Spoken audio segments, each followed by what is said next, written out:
কালশি চলে আসছি, নিচে এসে কালশি, আমি উপরে চলে আসছি, ফ্লাইওভার দিয়ে চলে আসছি।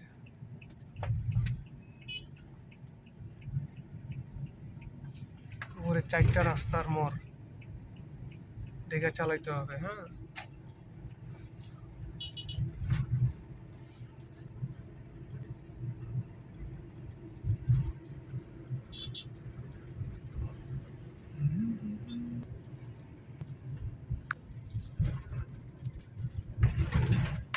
আর ওই যে বড় বিল্ডিং গুলা দেখতেছেন, বড় বড় ভবনগুলা, এগুলো হচ্ছে সুইপারদের জন্য করে দিয়েছে। সুইপারদের জন্য সবগুলো বিল্ডিং সুইপারদের জন্য করছে, সাবেক প্রধানমন্ত্রী করে দিয়েছে সরকার।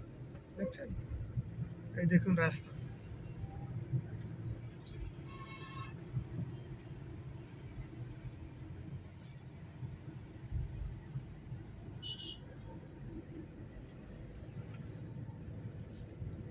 অসাধারণ, কত সুন্দর। তুঝে দেখা তুঝে জানি জানো।